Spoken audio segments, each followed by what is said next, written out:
mpenzi mtazamaji wangu wa runinga ya An-Nisa, natumaini umeshinda vyema buheri wa afya, ikiwa ni siku ya Alhamisi ya tarehe 16 mwezi wa 10 mwaka 2025. Karibu kwenye Dira ya Dunia, ambapo tunakujuza mengi ambayo kwamba yamejiri ndani ya ulimwengu huu. Kwanza tupate vidokezo. Polisi waua watu 3 wakati wa kutazama mwili wa Raila Kasarani. Gavana wa Mombasa atokwa na machozi baada ya kuona mwili wa Raila. Zelensky kukutana na Trump Ijumaa kujadili masuala ya silaha. Ungana nami mpenzi mtazamaji kwenye habari hizi, langu jina Farida Ali. Tukianza ni kwamba watu 3 wameuawa baada ya polisi kufyatua risasi wakati wa kutazama mwili wa Raila Odinga katika uwanja wa Kasarani. Taharuki ilianza muda mfupi baada ya saa 9 alasiri wakati makundi ya wafuasi walipojaribu kulazimisha kuingia eneo la wageni mashuhuri VIP ambako mwili wa Odinga ulikuwa umehifadhiwa. Polisi walilazimika kurusha gesi ya kutoa machozi ili kudhibiti umati wa watu waliojitokeza. Baadhi ya waombolezaji walionekana wakiwarushia mawe maafisa wa polisi. Maelfu ya waombolezaji walikuwa wamekusanyika uwanjani hapo kutoa heshima zao za mwisho.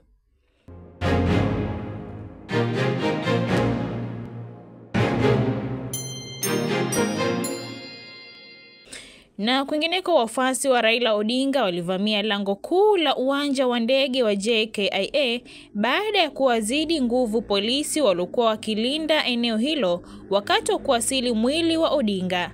Hatua hiyo ilitatiza ratiba ya kuupokea mwili huo kama ilivyokuwa imepangwa na serikali. Wafuasi hao walionekana wakiwa wamebeba matawi huku wakiimba nyimbo za kumwenzi kiongozi huyo.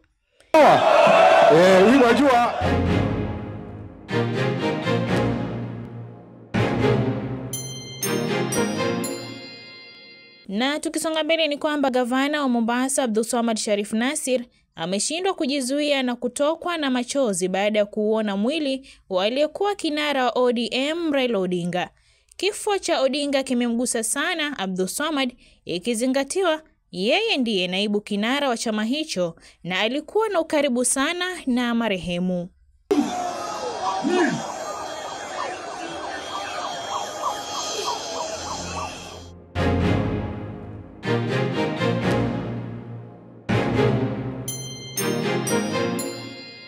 Na kwingineko ni kwamba serikali imetangaza Ijumaa Oktoba 17 mwaka huu kuwa sikukuu ya umma kwa heshima ya aliyekuwa waziri mkuu Raila Amolo Odinga aliaga dunia alipokuwa akipokea matibabu nchini India.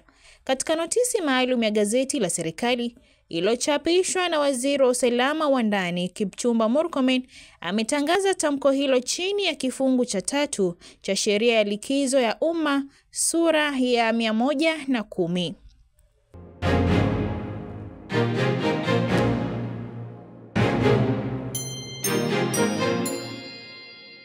Na tukizidi kuendelea na taarifa zetu ni kwamba kufuatia kifo cha kinara wa ODM Raila Odinga, sasa viongozi wa chama hicho wamemteua Uburu Odinga, kaka mkubwa wa marehemu, kama kaimu kinara wa chama hicho.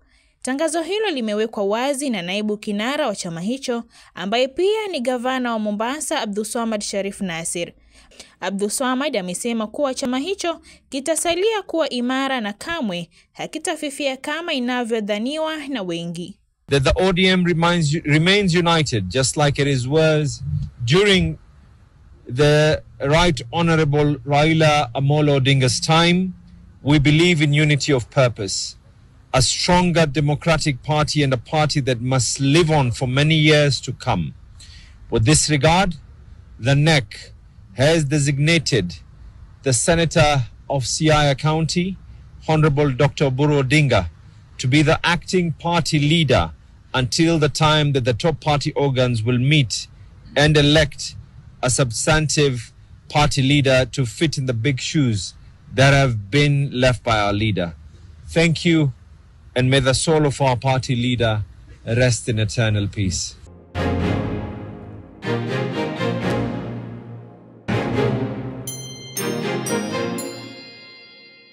Na tukizidi na taarifa zetu ni kwamba Rais wa Ukraine Volodymyr Zelensky anasafiri kuelekea Marekani ambako Ijumaa anatarajiwa kukutana na Rais Donald Trump kujadili uwezekano wa kupatiwa silaha zaidi. Vyanzo mbalimbali vimeeleza kuwa mazungumzo ya Trump na Zelensky yatajikita katika suala la kuipatia Kiev makombora ya masafa marefu ya Tomahawk na yale ya Patriot. Hayo yakiarifiwa, kansela wa Ujerumani Friedrich Merz amesema ataushinikiza Umoja wa Ulaya kutumia mali za Urusi zilizozuiwa ili kuipatia Ukraine mkopo. Aidha, Ujerumani pia imeahidi kuipatia Ukraine msaada zaidi wa kijeshi wenye thamani ya dola bilioni 2 mwaka ujao ili kuwezesha kuendelea kuikabili Urusi.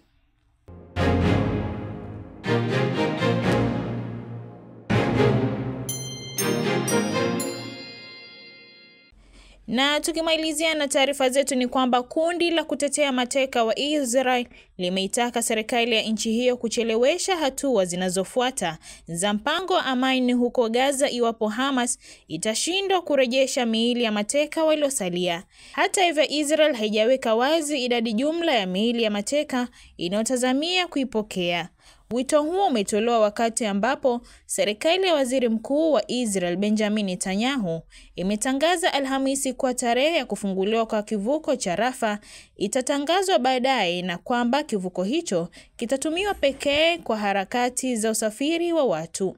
Kivuko hicho kinachopakana na Misri ni muhimu sana na kilitarajiwa kutumiwa ili kuingiza misaada zaidi ya kibinadamu huko Gaza. Haya yakiarifiwa, Waziri wa Ulinzi wa Israel Israel Katz ametishia kuanzisha tena mapigano iwapo kundi la Hamas litashindwa kutekeleza makubaliano ya mkataba huo wa amani.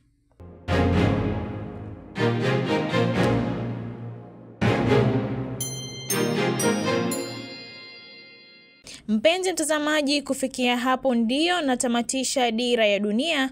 Kumbuka unaweza kutufuatilia kupitia kurasa zetu za YouTube, TikTok na Facebook @Nisaa TV. Shukran za dhati kwa mhariri mkuu na mwelekezi Atman Luchi. Jina langu ni Farida Ali. Zidi kutazama vipindi vyetu vinavyofuata.